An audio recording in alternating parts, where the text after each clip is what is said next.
Hello students. Basic mathematics के लिए वो सारी बातें जो हमें जानना बेहद जरूरी है, उसके लिए हमने 3 वीडियो बनाया है। सबसे पहला वीडियो हमने अपलोड कर दिया है बेसिक ज्योमेट्री का, उसको आप लोग पढ़िए। उसको पढ़ने से बहुत फायदा होगा।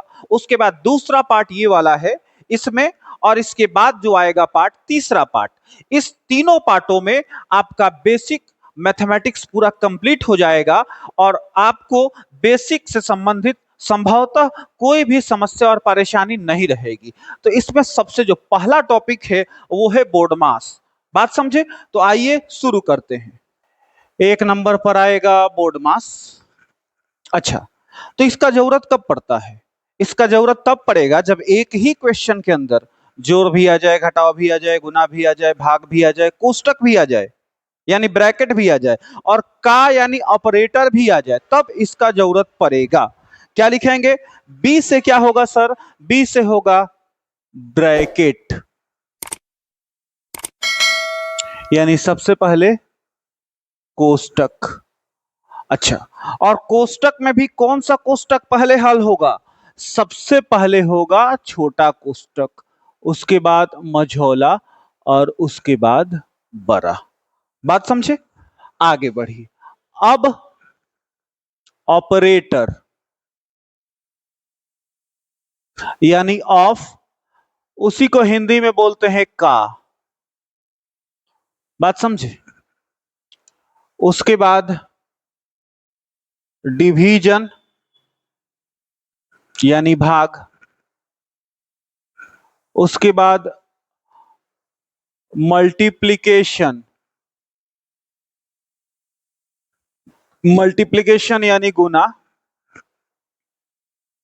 उसके बाद एडिशन यानी जोड़, और सबसे अंत में होगा सबट्रैक्शन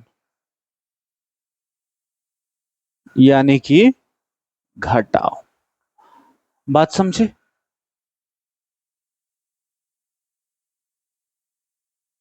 अच्छा, एक एग्जांपल लीजिए। हमने लिया 2 जोड़ 2 गुना 2 भागा 2। ठीक है। अच्छा, तो इसमें सबसे पहले क्या हल होगा? अब इसमें तो ब्रैकेट है नहीं, तो ब्रैकेट से आगे बढ़िए। ऑपरेटर, ऑपरेटर भी नहीं है, का भी नहीं है, उससे आगे बढ़िए। उसके आगे क्या? डिवीजन, तो डिवीजन सबसे पहले, यानी ये सबसे पहले होगा, तो इनको उतारेंगे। 2 जोड़ 2 और गुना, 2 में 2 से भाग लगेगा तो 1 होगा। अब क्या होगा? उसके बाद मल्टीप्लिकेशन होगा, यानी 2 और जोड़, 2 में 1 से गुना 2। अब फिर जोड़ होगा, तो 2 और 2 4 होगा। बात समझ गए जी? तो हमारा इस तरह से हम आंसर निकाल लेंगे। एक और एग्जांपल ले लीजिए। हमने एक एग्जांपल लिया 5/1 गुना 2 जोड़ 4 और घटाव 1 का 3, ऐसे कीजिए। तो इसमें क्या है? ऑपरेटर है यहाँ का, तो सबसे पहले यही हल होगा, यही हल होगा। तो आ जाइए, 5/1 ठीक, गुना 2 जोड़ 4 माइनस 1 का 3, का मतलब होता है गुना, यानी 1 में 3 से गुना 3। अब क्या होगा? अब भाग होगा, तो 5 में 1 से भाग होगा 5, गुना 2 जोड़ 4 माइनस 3। अब क्या होगा? गुना होगा, तो 5 में 2 से गुना होगा 10 जोड़ 4 माइनस 3। अब क्या होगा? जोड़ होगा, तो 10×4 = 14 माइनस 3। अब क्या होगा? घटाव होगा, तो 14 में से 3 गया, कितना आया? 11 आया। बात समझे जी? तो इस प्रकार से हमें एक क्रम मिल गया कि किस क्रम में हम क्वेश्चन को हल करेंगे। सबसे पहले ब्रैकेट करेंगे, उसके बाद ऑपरेटर, उसके बाद डिवीजन, फिर मल्टीप्लिकेशन, फिर एडिशन, फिर सब्ट्रैक्शन। बात समझे? बिल्कुल बेसिक, ध्यान में रखिए। अब हम आ रहे हैं भिन्न के जोड़ घटाव पर। 2 नंबर भिन्न का जोड़, और इसी के साथ पढ़ लीजिए भिन्न का घटाव। ठीक है जी? एग्जाम्पल से समझ लीजिए। हमने लिया 3/2 जोड़ 5/4 कैसे हल होगा? दोनों का हर तो अलग अलग है, लघुत्तम निकालेंगे। 2 4 का लघुत्तम 4 होगा। 2 दूनी 4, किससे गुना हुआ? 2 से, यानी 3 में भी 2 से गुना होगा। तो 3 दूनी 6 प्लस 4 एकम 4, तो 5 एकम 5। 4 में 1 से गुना हुआ तो 4 आया। उसी तरह से 5 में भी 1 से गुना होगा तो 5 आएगा। और हमको मिल गया 6 और 5 11/4। अब भिन्न का घटाव भी देख लीजिए। हमने इसका एग्जाम्पल लिया, एक नंबर यही ले लीजिए, 3/2 माइनस 5/4। 2 4 का लघुत्तम 4 होगा। 2 दूनी 4 यानी 3 दूनी 6 और माइनस 4 एकम 4 यानी 5 एकम 5, यानी आपको मिला 6 में से 5 घटेगा 1/4। आगे बढ़िए, दूसरा एग्जाम्पल एक और ले लीजिए। क्या लीजिएगा बोलिए? 7/6 जोड़ 4/5। हमने लघुत्तम लिया, 6 5 का लघुत्तम 30 होगा। बात समझे? तो 6 5 30, यानी 6 में 5 से गुना किया तो 30 आया। तो 7 में भी 5 से गुना कीजिए। 7 5 35 प्लस 5 6 30, तो 4 6 24। अब इनको जोड़िए, 5 4 9 3 2 5, 59/30 होगा। यहां दूसरा एग्जाम्पल लीजिए, यही ले लीजिए, 7/6 माइनस 4/5 क्या होगा? लघुत्तम। 6 5 का लघुत्तम 30, 6 5 30 यानी 7 5 35 माइनस 5 6 30, तो 4 6 24। और घटाइए, 5 में से 4 गया 1 और 3 में से 2 गया 1, 11/30 आ गया। और ये आपका आंसर हो गया। बात समझे जी?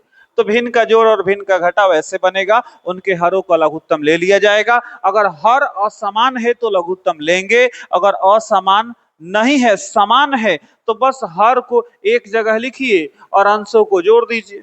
सिंपल। जैसे एक देख लीजिए, जैसे आ जाए 7/3 जोड़ 4/3, तो हर समान है तो हर को यहां लिख लीजिए, या फिर दूसरे शब्दों में समझिए कि 3 और 3 का लघुत्तम 3 होगा। ये भी है। तो 3 एकम 3, तो 7 एकम 7 और 3 एकम 3, तो 4 एकम 4, तो 7 4 11 और बटा में 3। तो ये हुआ। आगे बढ़िए, 4 नंबर पे आ जाइए। भिन्न का गुना, और 5 नंबर भिन्न का भाग, ये भी पढ़ लीजिए। एग्जाम्पल लीजिए, आपके पास एग्जाम्पल आ जाए 2/5 गुना 1/2 गुना 6/7। क्या कीजिएगा? जो कटने वाला है काट दीजिए, 2 से 2 कटेगा, बाकी सबको आपस में गुना कर लीजिए। 6 में 1 से गुना 6 और 7 5 35। तो इसमें तो सिंपल है, कोई समस्या वाली बात नहीं है।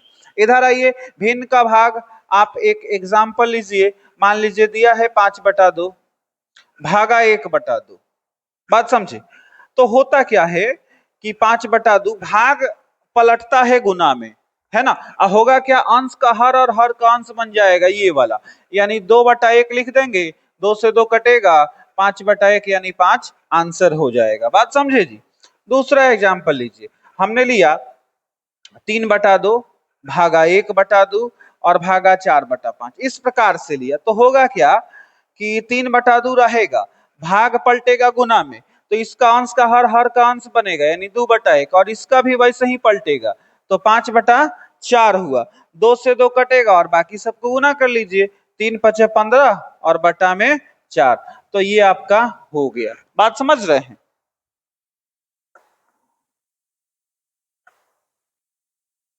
अब भिन्नों के आधार पर ही एक क्वेश्चन पूछा जाता है, उसको हम लोग नोट डाल के समझेंगे। किसी ने किसी से पूछा था कि 1/10 का आधा कितना होता है? बात समझे जी? वैसे तो इस क्वेश्चन में कुछ नहीं है, अगर समझिएगा तो, नहीं समझिएगा तो दिक्कत ही दिक्कत है। देखिए, 1/10 का आधा यानी 1/10/2, किसी भी चीज का आधा यानी बटा दो। अच्छा, तो 1/10 और बटा 2 यानी भागा 2। अच्छा, तो 1/10 भागा 2 यानी 2/1। ठीक, तो 1/10 और जब भाग गुना में पलटेगा तो हर का अंश और अंश का हर बनेगा, यानी आपको मिलेगा ऊपर में गुना होगा तो 1 और नीचे 10 दूनी का 20 आंसर। बात समझे जी? तो ध्यान रखिएगा 1/10 का आधा 1/20 होगा, 1/5 नहीं होगा। इसी तरह से आप लोग इस पर आधारित बहुत सारे क्वेश्चन को हल कर सकते हैं। अब आगे बढ़िए, 6 नंबर पर आइए, एलसीएम पढ़िए, लघुत्तम समापवर्तक, एलसीएम, और इसी के साथ महत्तम समापवर्तक भी पढ़िए, एचसीएफ। एग्जाम्पल लीजिए, हमने एक छोटा सा एग्जाम्पल लिया, उसी से समझ जाइए। 4, 6, 8 का लसा ज्ञात करो। सबसे आसान तरीका बोलिए क्या है? हमने सबको लिख देना है एक साथ और एक साथ भाग लगाना है। 2 से भाग लगेगा सब में, 2 दूनी 4, 2 तिहाई 6, 2 चौका 8, फिर 2 से लगेगा, 2 एकम 2, 3 नहीं जाएगा, 2 दूनी 4। अब ये नहीं जाएंगे, यानी हमारे पास एलसीएम यानी लौसा बराबर हो जाएगा, आपस में गुना कीजिए, 2 गुना 2 गुना 1 गुना 3 गुना 2, गुना कर लीजिए, 2 दूनी 4 छक 24। तो सर ये आपका क्या हो गया? लघुत्तम समापवर्तक हो गया। बात समझे?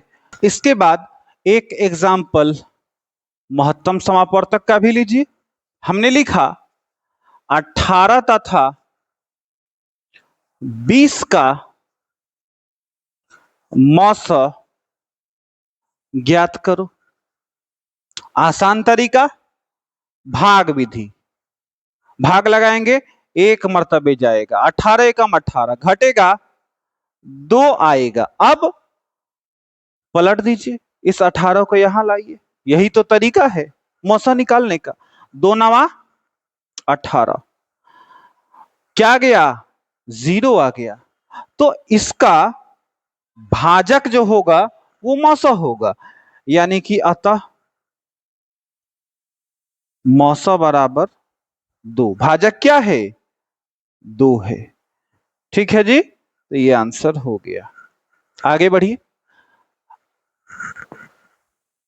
8 नंबर पर आइए, प्रतिशत पढ़िए, परसेंटेज।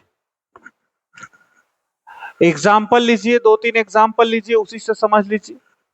जैसे आ जाए 500 का 10% ज्ञात करो। क्या कीजिएगा? 500 का यानी गुना, 10% यानी 10/100, 2 जीरो से 2 जीरो कटेगा और 10 बचे 50 हो जाएगा। तो यही आपका आंसर है। दूसरा टाइप का आ जाए कि 180 का कितना प्रतिशत 45 होगा। बोलिए क्या करेंगे? बनाने का तरीका, 180 का कितना प्रतिशत, हमने कहा 1% बराबर 45। 180 का यानी गुना, x% यानी 1/100, ठीक है ना, बराबर 45। 1 जीरो से 1 जीरो कटेगा, हमको मिला 18x/10 बराबर 45, यानी x बराबर ऊपर जाएगा 45 गुना 10, नीचे आएगा 18, 9 पचे 45, 9 दूनी 18 और 2 पचे 10, x बराबर कितना आ गया? 25, यानी कि 25% क्या होगा? आंसर होगा। ठीक, आगे बढ़ जाइए। अब आ जाइए दशमलव पर। थोड़ी सी बात दशमलव का भी कर लिया जाए। देखिए दशमलव का जोड़ पहले देख लीजिए, 15.4172 और 4.258 को अगर आ जाए कि जोड़ो और इसी तरह से सेम चीज आ जाए कि घटाओ 15.4172 और 4.258 को घटाओ। कैसे होगा सर? दशमलव का पोजीशन जो होता है ना एक जगह रखा जाता है, यानी 15.4172, ठीक है। नीचे आएगा 4.258। अब देखिए जोड़ना है तो प्लस लगा दीजिए, यहां पर आप जीरो लगा सकते हैं। दशमलव की पोजीशन क्या किया हमने, एक जगह किया। अब दूसरी बात, एक और बात यही समझ लीजिए, दशमलव के बाद आने वाले अंकों को बारी बारी से पढ़ा जाता है, यानी 4172। ऐसा नहीं है कि आप पढ़ेंगे 4172 या 4172, आपको बारी बारी से एक एक अंक पढ़ना है।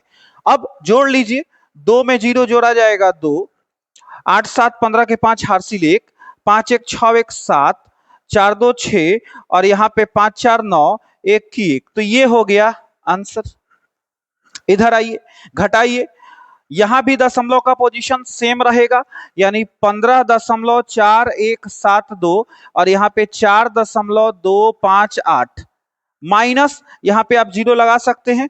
2 में से 0 घटेगा 2, यहाँ गया 17, 17 में से 8 गया 9, यहाँ पे आ गया हार्सिल एक कम होगा तो 10, 10 में से 5 गया 5, यहाँ पे आ गया 3 और 3 में से 2 घटेगा 1 दशमलव, यहाँ पे हार्सिल अब खत्म हो गया है तो 5 में से 4 गया 1 और 1 की 1। तो ये आपका क्या होगा, घटाव होगा। ठीक है, थोड़ा ध्यान से समझ लीजिएगा, सिर्फ एक ही बात पे फोकस करना है कि दशमलव क्या होना चाहिए, दशमलव का पोजीशन बराबर होना चाहिए, जो ऊपर है वही उसी के जस्ट नीचे दशमलव दूसरा वाला होना चाहिए। ठीक, अब इसमें चिन्हों पर आधारित प्रश्न है, लिखेंगे चिन्हों पर आधारित प्रश्न। देखिए होगा क्या, जब आप किसी क्वेश्चन को हल करने चलेंगे, हो सकता है कि दोनों प्लस में जोड़ना हो सकता है कि ऐसा आ जाए -4 -2, हो सकता है कि -4 + 2 आए, हो सकता है कि -2 + 4 आए, ये भी हो सकता है कि -4 -2, ऐसा भी हो सकता है, ऐसा भी हो सकता है और ऐसा भी हो सकता है। ये पॉसिबिलिटीज हैं कि आ सकती हैं। कैसे हल कीजिएगा देखिए ध्यान से, 4 और 2 दोनों प्लस में 6, दोनों माइनस में है तो माइनस लगेगा और 4 और 2 6 हो जाएगा। अच्छा, अगर ऐसा समझ में नहीं आया तो माइनस कॉमन ले लीजिएगा। क्या कीजिएगा, माइनस कॉमन। तो -4 में से माइनस निकाल दिया तो बच गया 4, फिर -2 है तो इसमें से माइनस निकाल दिए तो यहाँ प्लस हो जाएगा और 2, तो माइनस ये रहेगा और 4 और 2 यहाँ 6। इधर आइए, -4 + 2 यानी 2 -4, 2 में से 4 घटेगा -2, यहां पर पलट दीजिए 4 -2, रीअरेंज कर दिया हमने, आगे पीछे कर दिया, 4 में से 2 घटा दो, यहां पर -4 माइनस माइनस +2, तो 2 -4 यानी कि -2, यहां पर -2 माइनस माइनस +4 यानी 4 -2 यानी कि 2, यहां -2 प्लस माइनस -4 तो -6, यहां पर -4 और प्लस माइनस -2 यानी कितना, -6। बात समझे, आगे बढ़िए। हो सकता है ऐसा आ जाए 4 × 2 8 होगा, हो सकता है -4 × -2 आ जाए, माइनस से माइनस कटेगा और 4 दूनी 8 होगा, हो सकता है -4 × 2 हो जाए तो -8 हो जाएगा, हो सकता है 4 × -2 आए तो -8 होगा।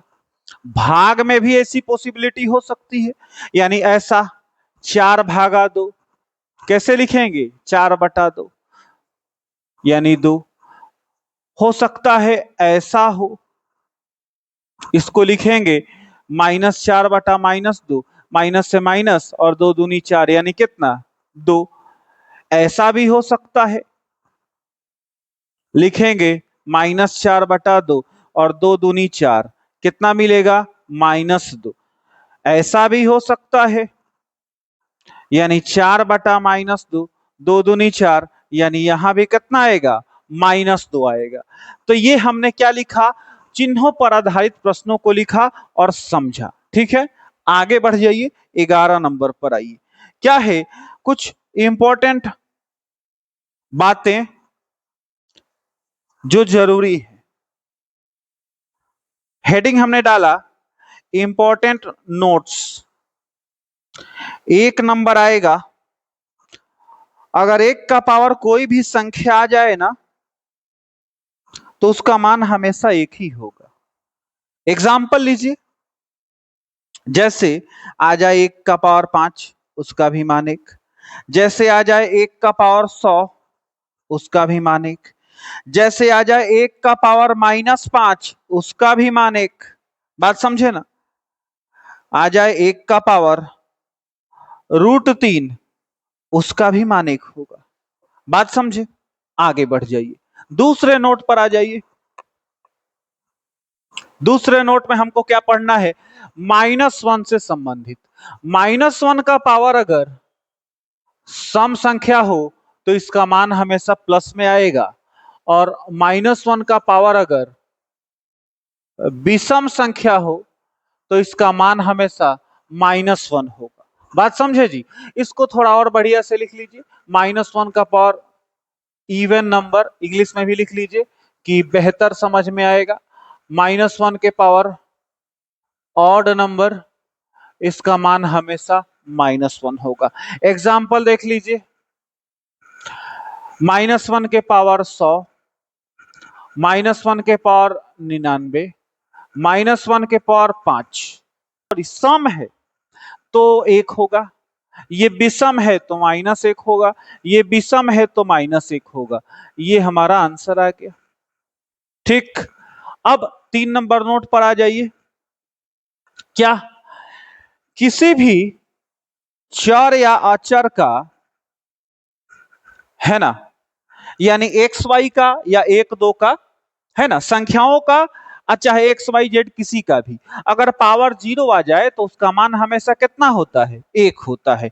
यानी कि ऐसा, अगर 100 के पावर 0 आ जाए, अगर x के पावर 0 आ जाए, अगर -5 के पावर 0 आ जाए, तो सबका मान कितना होगा, 1 होगा। ठीक, अब 11 के बाद 12 नंबर पे आइए, गुणनखंड पढ़ लीजिए, है ना। हमने लिया 81, ठीक है। 81 का गुणनखंड मान लीजिए ज्ञात करना है, तो 81 किससे डिविजिबल है, किससे भाग लगेगा, 3 से लगेगा। यहाँ पे 3 से 81 में भाग देना है, जो बचेगा सिर्फ उसी को लिखना है, 27 बचेगा। फिर 3 से जाएगा 3 9 27, फिर 3 से जाएगा 3 3 का 9, यानी हमारे पास 81 का गुणनखंड हो जाएगा 3 गुना 3 गुना 3 गुना 3। बात समझे जी। तो ये हमारा आंसर हो गया। तो हमने एक एग्जाम्पल ये लिया, एक और एग्जाम्पल ले लीजिए। कितना लीजिएगा, 64 ले लीजिए।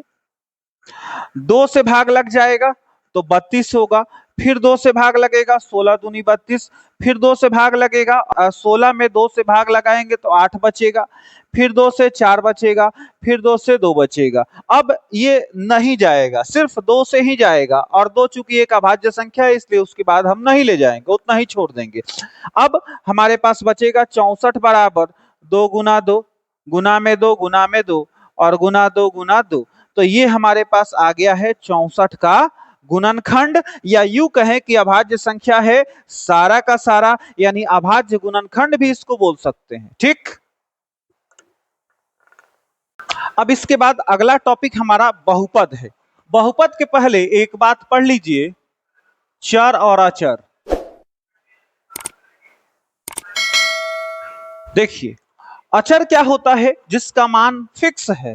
तो फिक्स किसका मान है, संख्याओं का मान फिक्स है, यानी अचर कौन होगा, संख्या होगा।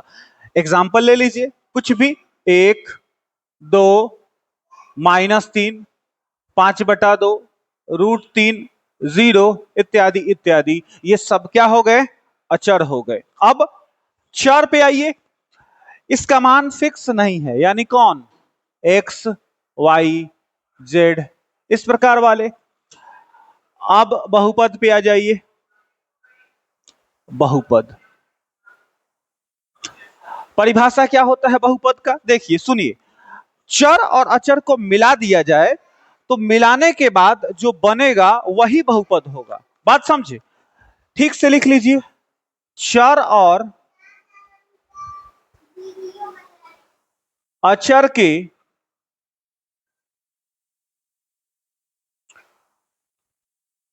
सम्मिलन को बहुपद कहते हैं। चर और अचर के सम्मिलन को बहुपद कहते हैं। एक और परिभाषा लिखिए। अथवा किसी चर के विभिन्न घात वाले पदों को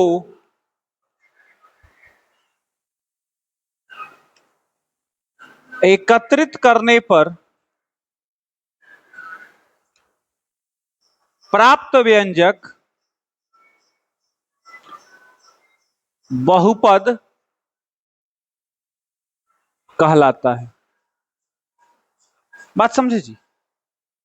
कोई भी एक चर है, उसके अगर अलग अलग घात वाले बहुत सारे पद हैं, उन सारे पदों को एकत्रित कर दिया जाए तो क्या कहलाएगा, बहुपद कहलाएगा।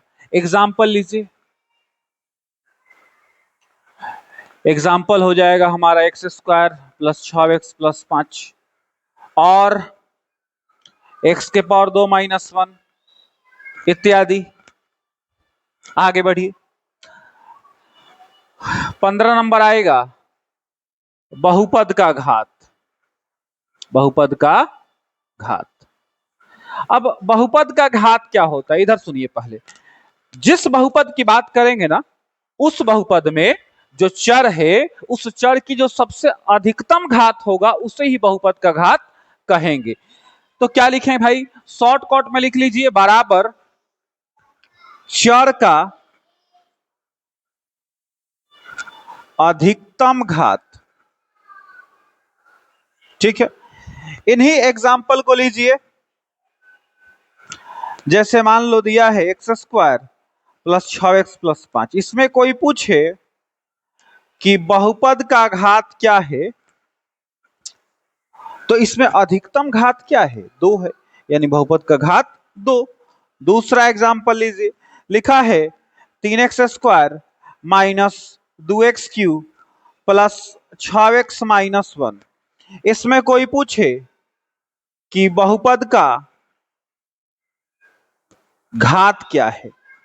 अब इधर देखिए, इसमें बहुपद का घात क्या होगा, अधिकतम पावर अधिकतम घात।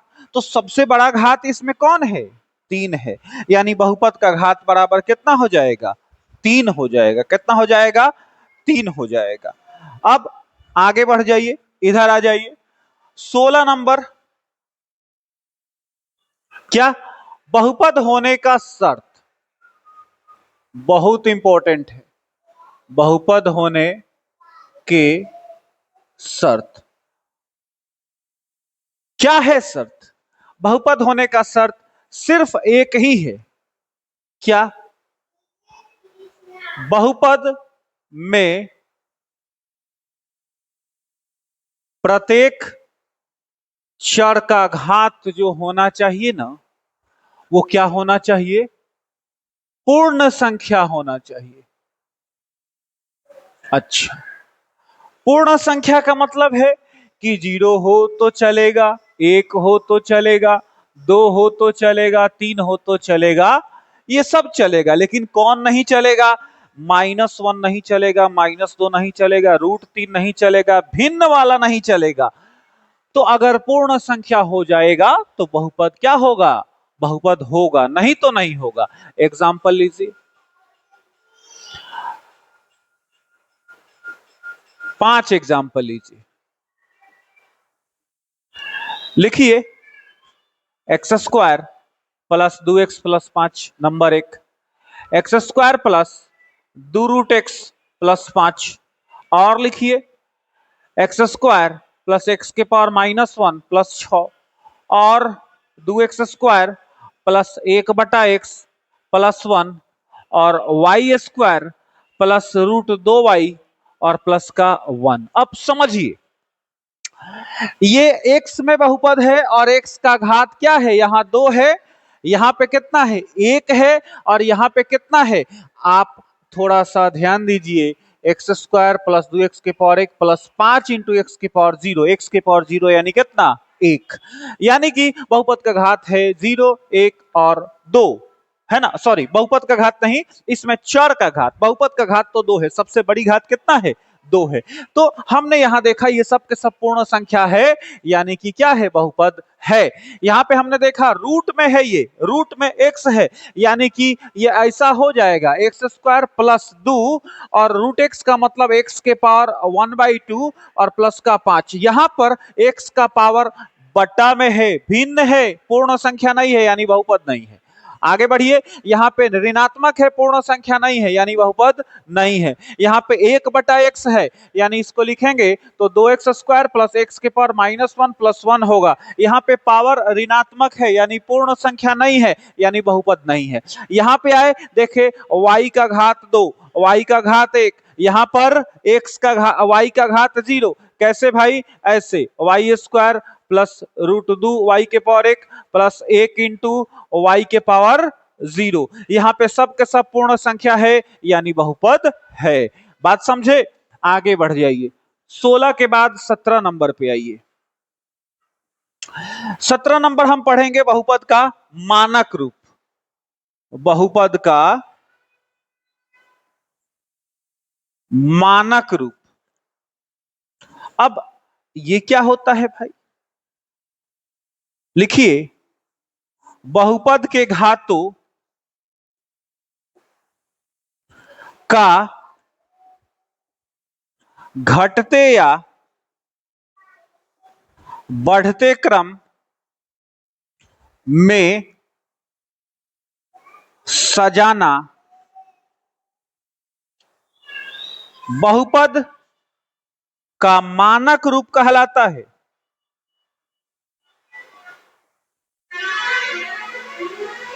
बहुपद का मानक रूप कहलाता है।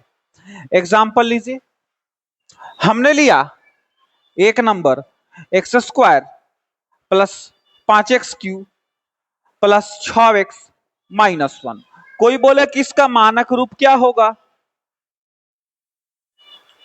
तो मानक रूप इसका 2 हो सकता है। एक तो घटते क्रम में, यानी सबसे पहले सबसे बड़ा घात, 3 घात ले लीजिए, उसके बाद उससे छोटा, उसके बाद उससे छोटा, उसके बाद सबसे छोटा, और एक वो होगा जो सबसे पहले सबसे छोटा, उसके बाद उससे बड़ा, फिर उससे बड़ा, फिर उससे बड़ा, यानी कौन सा बढ़ते क्रम में, यानी ये भी मानक रूप होगा।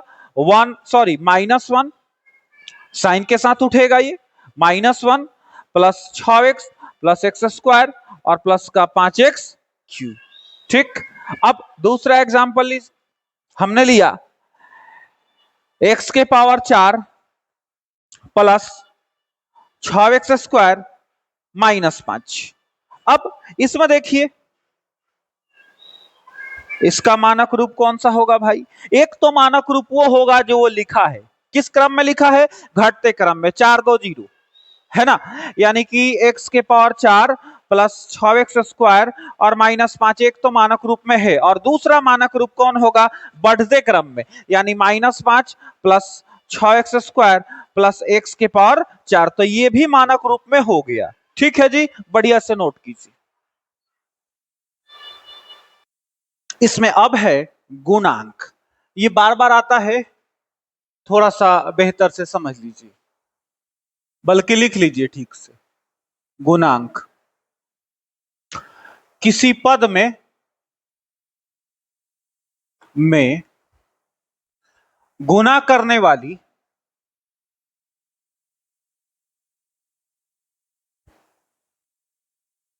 जो संख्या होती है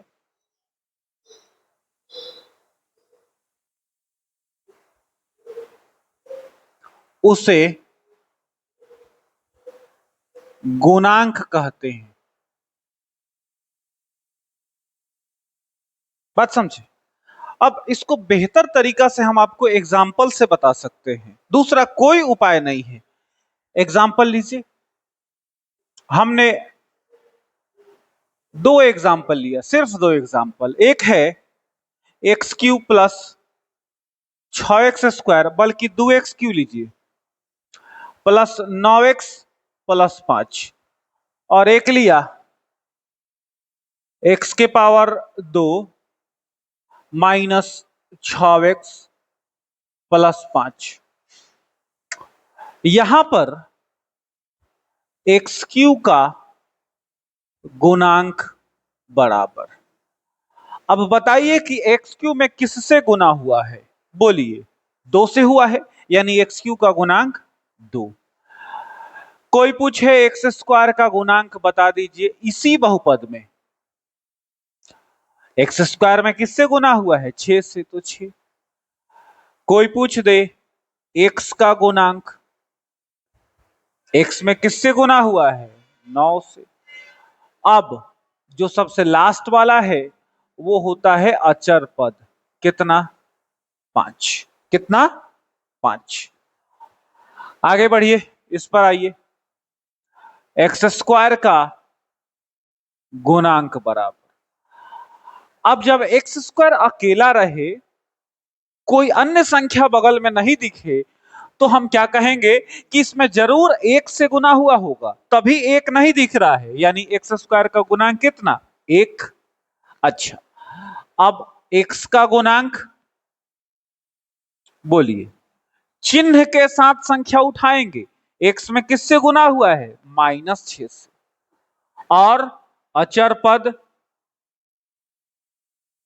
कितना, 5। ठीक, अरे देखिए ना इसको, अगर ठीक से लिखिएगा तो लिखेंगे 1 into x² plus -6 into x और प्लस 5। अब देखिए तो ये क्या है, x² का गुणांक 1, x का गुणांक -6 और अचर पद कितना, 5। सिंपल तो है। आगे बढ़िए, 19 नंबर पे आ जाइए। बहुपद का गुणनखंड, बहुपद का गुणनखंड बहुत इंपॉर्टेंट है, बहुत important. Generally first into third से किया जाता है। देखिए एग्जाम्पल से ये भी समझ में आ जाएगा, सिर्फ 3 एग्जाम्पल लिया जाएगा। देखिए हमने एक लिया x² प्लस 6x प्लस 5, दूसरा example x² plus 14x plus 48, तीसरा एग्जाम्पल लीजिए y² माइनस 22y प्लस 120 ले लीजिए। बात समझे? अब सुनिए, यहां पर ये फर्स्ट है, ये सेकंड है, ये थर्ड है ना, पद है, ये पहला पद, ये दूसरा पद, ये तीसरा पद। करना ये है कि पहला पद गुना तीसरा पद, फर्स्ट इंटू थर्ड किसके बराबर होना चाहिए, सेकंड पद के बराबर होना चाहिए। अब हमने पहले पद का गुणांक कितना लिया, देखिए गुणांक है 1, कुछ नहीं यानी 1, गुना में तीसरे पद 5 है, दूसरा पद कितना है, 6 है, लेकिन हमको 6 को बनाना क्या है, पहले और तीसरे पद के गुना के बराबर, यानी 5 एकम 5, यानी कि इस दूसरे पद को हमें कितना बनाना है, 5 बनाना है। अब देखिए कैसे बनेगा भाई, लिखेंगे x² प्लस, देखिए 5 एकम 5, बात समझे, तो इस 6 को 5 बनाना है ना, यानी दो ऐसे टुकड़ों में बांटना है कि उन दोनों टुकड़ों का गुणनफल तो 5 हो, लेकिन जोड़ने या घटाने पर कितना आ जाए, वापिस से 6 आ जाए। क्या लिखेंगे, x² plus 5x plus x plus का 5, 5 एकम 5 तो 5 एकम 5, यानी इन दोनों का गुणनफल कितना आ गया, 5 आ गया, और 5 और 1 कितना आ गया, 6 आ गया। इसी को तो फर्स्ट इंटू थर्ड बोलते हैं। अब कॉमन लीजिए, x कॉमन लिया तो x प्लस 5, यहां से 1 कॉमन लिया तो x प्लस 5, आएगा x+5 और इंटू में x+1। और सर जी यही तो गुणनखंड हो गया। सिंपल तो है। आगे बढ़िए, यहां आइए, फर्स्ट इंटू थर्ड करेंगे, 48 एकम 48 होगा। यानी कि बीच वाले को दो ऐसे पार्टों में तोड़ना है कि दोनों टुकड़ों का गुणनफल 48 हो और जोड़े या घटाएं तो कितना आ जाए, 14 आ जाए। क्या उपाय है, x² plus 6x plus 8x plus का 48। 48 एकम 48 तो 8 छक 48 और 8 और 6 कितना हो गया, 14 हो गया। कॉमन लीजिए, x कॉमन लिया तो x प्लस 6 प्लस 8 कॉमन लिया तो x प्लस 8 छक 48। यहां आ गया x प्लस 6 और इंटू में x प्लस 8 और इस प्रकार से हमने गुणनखंड निकाल लिया। आगे बढ़िए, यहां पर फर्स्ट इंटू थर्ड करेंगे तो 120 में 1 से गुना करेंगे, 120 से कम 120 होगा, है ना। तो बीच वाले को दो ऐसे टुकड़ों में बांटना है कि उनका गुणनफल कितना आ जाए, 120 आए, लेकिन जोड़ने या घटाने पर 22 आना चाहिए। देखिए क्या किया जाएगा, y² minus 12y minus 10y plus 120। देखिए 120 एकम 120 तो 12 दहा 120, एक चीज हुआ। दूसरी बात, 12 और 10 22, चूंकि ये माइनस में था इसलिए हमने दोनों माइनस में लिया और -12 और -10 मिलके -22 आ गया। यहां पर कॉमन लेंगे तो y कॉमन होगा तो y -12, यहां 10 कॉमन तो y प्लस माइनस माइनस और 120 में 10 से भाग देंगे 12, यहाँ पे y -12 और वापिस से आएगा y -10 और ये आपका गुणनखंड हो गया। बात समझे? तो इस पर आप लोग प्रैक्टिस कीजिएगा, बहुत सारे क्वेश्चन हल कीजिएगा। बेसिक हमने आपको बता दिया कि ऐसे फर्स्ट इंटू थर्ड से गुणनखंड होता है। आ जाइए 20 नंबर पर। अब हम लोग पढ़ेंगे बिल्कुल साधारण सा एक नियम, भाज्य बराबर भाजक गुना भागफल जोड़ शेषफल। और सबसे बड़ा कंफ्यूजन बच्चों का क्या है कि ना तो उन्हें भाज्य पता है, ना भाजक पता है, ना भागफल, ना शेषफल, कुछ भी पता नहीं है कौन क्या होता है। देखिए जो बीच में होता है ना ये भाज्य होता है, ये वाला। जब आप भाग करेंगे तो यहां के पोजीशन पे जो होगा वो भाज्य होगा, जिससे भाग दिया जाएगा वो भाजक होगा, जो भाग देने पर यहां आएगा वो भागफल होगा और जो अंत में बच जाएगा वो शेषफल होगा। बात समझ गए? सिंपल सी बात है, इनके पोजीशन को याद रखिएगा। अगले पॉइंट पर आइए, 21 नंबर। कुछ बेसिक फॉर्मूला पढ़ लीजिए, बेसिक अलजेब्राइक फॉर्मूला, बीजगणितीय सूत्र कुछ बेसिक वाले पढ़ लीजिए। क्या सर, a+b² बराबर, बोलिए, आपको याद होगा a² + 2ab + b²। 2 number, a-b² बराबर, बोलिए कितना, a² - 2ab प्लस का b²। उसके बाद a² - b² बराबर a + b और इंटू में a माइनस का b। उसके बाद a + b² बराबर, बोलिए क्या होगा, a³ + b³ plus 3a² plus 3ab²। इसी को यहां से कॉमन लेके भी लिखा जाता है ऐसे, a³ + b³ plus 3ab common ले लिया जाता है तो यहाँ पे a + b बच जाता है। बात समझे? 5 नंबर, a - b² बराबर, अब जहां जहां b ऑड आएगा यानी विषम पावर आएगा उसको माइनस लिखा जाएगा और जहां सम पावर आएगा उसको प्लस लिखा जाएगा। किस पर, b पर। यहां a³ यहां विषम पावर है यानी माइनस, प्लस यहां पर विषम पावर है तो यहां भी माइनस रहेगा, तो 3a²b, यहां सम पावर है तो प्लस रहेगा। सिंपल सी बात, यहां पर a³ - b³ और यहां कॉमन ले लीजिए माइनस 3ab, तो भीतर आ जाएगा a माइनस का b। सिंपल। 6 नंबर आ जाइए, ए क्यू माइनस का बी क्यू। फॉर्मूला क्या होगा, a माइनस बी इंटू में a square plus a b plus का बी स्क्वायर। आगे बढ़िए, 7 number, a cube plus b cube बराबर ए प्लस बी इंटू में a square minus a b plus का b square. एक और अंतिम फॉर्मूला बीजगणित का देख लीजिए, a plus B plus c का whole square, a square plus b square plus c square plus 2ab plus 2bc plus 2ca। ठीक है जी। वैसे तो बीज गणित के बहुत सारे फॉर्मूले हैं, लेकिन बेसिक कम से कम इतना का नॉलेज रखिए, आप लोग नोट कीजिए।